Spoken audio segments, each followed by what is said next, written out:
Sa isyu na yan ay tama ang mga bumabatikos sa INC at ito namang kapatiran ay aminado at hindi nila itinatanggi.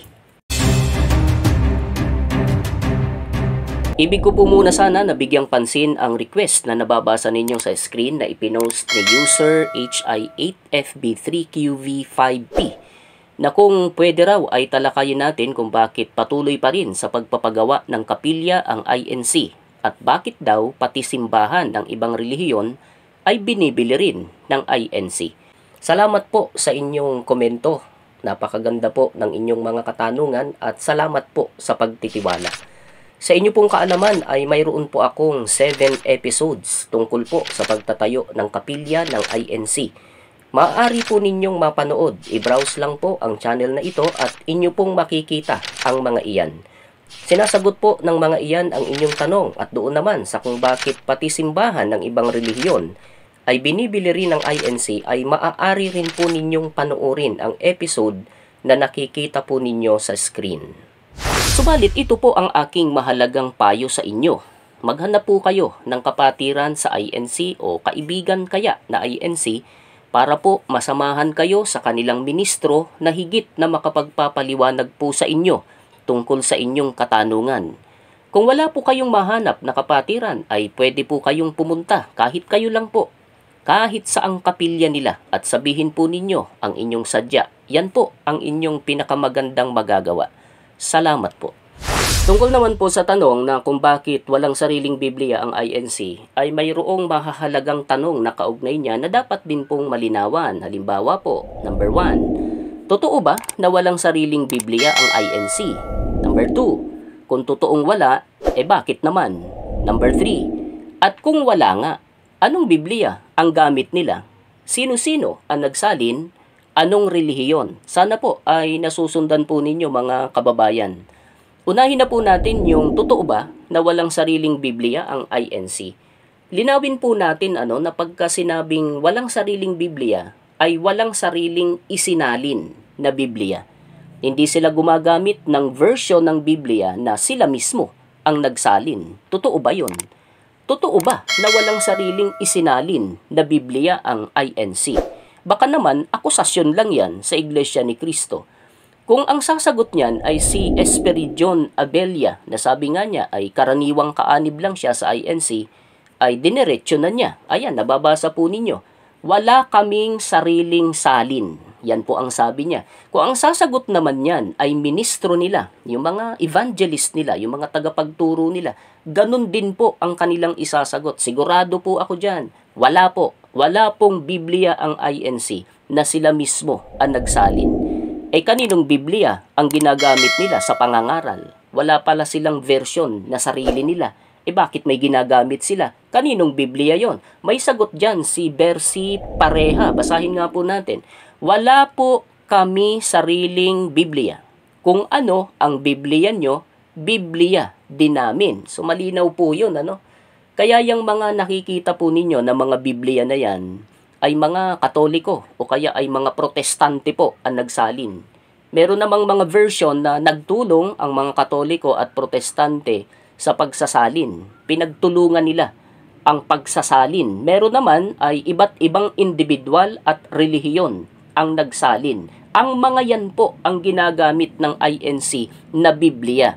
Dito sa Pilipinas at sa ang lupalop man na may INC ay ganyan po ang sitwasyon nila. Hindi sila nagsasalin ng Biblia. Sabi nga ng iba ay nakikibasa lang ng Biblia ang INC. Kaya congratulations. Congratulations po sa mga pumupuna sa INC. Tama po kayo. Tama yung nagsasabi na nakikibasa lang talaga ang INC ng Biblia ng iba. At hindi yan itinatanggi ng kapatiran. Kahit yung mga miyembro, halimbawa itong si Noli Empeño, ano ang sabi niya? Sabi po ng iba o ng marami, nakikibasa lang daw po ang INC sa Bible nila. Tama naman po na nakibasa lang po ang INC. Ayan ang sabi ni Noli. Tama daw po yun. Tama po kayo na bumabati ko sa kanila na nakikibasa lang sila ng Biblia po ninyo. Ang tanong, ito bang si Noli Empeño ay pagagalitan ng ministro nila sa pagsasabi niyan? Hindi po. Matutuwa pa nga sa kanya kasi alam niya ang sitwasyon bilang kaanib, di po ba? At nagsasabi lang siya ng totoo. Yung totoo na walang sariling Biblia ang INC.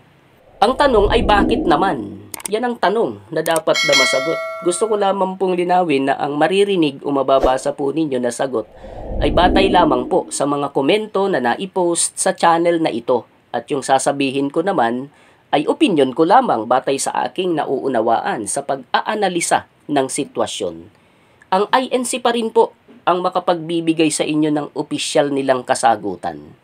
Bakit nga ba walang sariling salin ng Biblia ang INC? Kung tatanungin po ninyo sila, yan po ang itanong po ninyo sa kanila. Wala ba silang kakayanan na gawin ito? Sa palagay po ninyo. Ang INC po ay gumagamit ng iba't ibang lingwahe at dialekto sa pangangaral. Sa dahilang sila po ay nasa buong mundo na at ang kanilang mga ministro na ipinadadala sa iba't ibang kontinente at bansa ay sinanay sa paggamit at pagsasalita ng mga lingwaheng ito. Kaya mayroon silang tinatawag na school for ministers sa iba't ibang lugar at bansa rin. Yung gagastusin sa pagsasali ng Biblia, wala bang pera ang iglesia para rito? Basahin nga po natin ang isang sagot ni Pobre nga Hilas na isang INC. Sa totoo lang po, kayang-kaya magpagawa ng Biblia ng INC. Philippine Arena nga po, nakapagpatayo po kami. Biblia pa kaya? Yan po ang sabi niya. Tama naman po, di po ba? Kung gugustuhin po ng INC ay kayang-kaya nila eh. Bakit nga ganon? Bakit hindi sila nagsasalin ng sarili nilang Biblia? Bakit hindi nila ginagawa yon? Eto po, sa nakikita ko po may dalawang sitwasyon o may dalawang kadahilanan. Una, hindi kailangan na magsalin pa. Bakit po? Napaka-obvious naman po kung observant po kayo. Punta po kayo sa bookstore at lalo na sa mga religious store. Lahat na yata ng version ay nandoon. Bibilhin mo na lang. Available, ibig sabihin. Pili ka ng lingwahe o dialekto ng pagkakalimbag. Available din. Nakikita nyo po ba yung sitwasyon na sinasabi ko? Kung ikaw ang nangangailangan at available naman, ano po gagawin mo? Di ba bibili ka na lang? Ganyan ang nakikita kong dahilan. Hindi po kailangan ng INC na magsalin ng sarili nilang Biblia. Ang ginagawa na lang nila ay bilhin ang mga salin na yan. Sino man o anumang relihiyon ang nagsali ng mga yan. Kaya alam po ninyo, sa tingin ko, at ito rin ang obserbasyon ng marami, ay kumpleto po ang INC. Sa lahat ng salin o version ng Biblia, anuman ang lingwahe o dialekto nito. Sino man na nagsalin, anumang relihiyon, meron sila eh. At yan nga ang sinasabi ni Esperidion Abella. Balikan nga po natin yung komento niya. Wala kaming sariling salin, pero lahat ng Biblia mayroon kami. O yan po ang kanyang patotoo. Ito naman po ang pangalawang dahilan bakit walang sariling version ng Biblia ang INC. At sa palagay ko ay ito ang pinakang dahilan. Lalong walang maniniwala sa kanila, sa kanilang pangangaral, kung sariling Biblia nila ang gagamitin nila. Kayo po na nakikinig, nanonood, pakiramdaman nga po ninyo ang inyong sarili kung ito ay tama, may katotohanan o walang katotohanan. Ngayon lang po ayaw nyo silang paniwalaan Biblia po ninyo ang binabasa nila. At kayo rin ang nagsasabi na nakikibasa lang sa Biblia ninyo ang INC. Pero yung binabasa nila sa Biblia ninyo ay hindi ninyo tinatanggap. Paano pa po kung gagamit sila ng sarili nilang Biblia? Di lalo na. Pag binabasa nila ang Biblia ninyo, sasabihin ninyo, mali yan, hindi totoo yan, sabi nyo lang yan, imbento nyo lang yan, wala sa Biblia yan, at kung ano-ano pa giliw. Biblia nyo yun binabasa lang nila. Galit nga kayo bakit binabasa ng INC yung Biblia nyo Sinungaling daw ang mga INC. Lilitaw ganito, pagka ganyan po ang argumento po ninyo. Lilitaw ay sinungaling yung mga Katoliko at Protestante na nagsali ng Biblia na binabasa ng INC. Katawa-tawa po, di po ba? May naalala lang ako bigla May nagkomento tungkol doon sa sali ni Lamsa. Binatikos niya ang Iglesia ni Cristo. Bakit daw ginagamit ng INC yung Biblia ni Lamsa?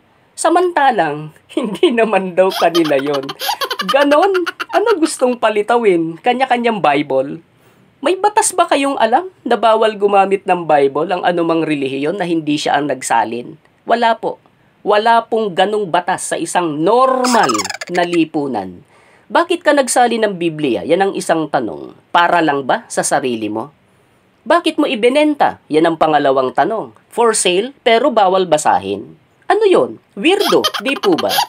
O baka naman ang gusto nung nagkomento ay magpaalam muna ang INC kay Lamsa bago nila gamitin ang Biblia niya. Sus Mariosep, ano po?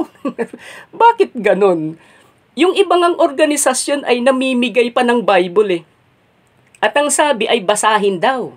Talagang ini-encourage nila eh. Pumupunta sa mga community, sa mga barangay, namumudmud ng Bible.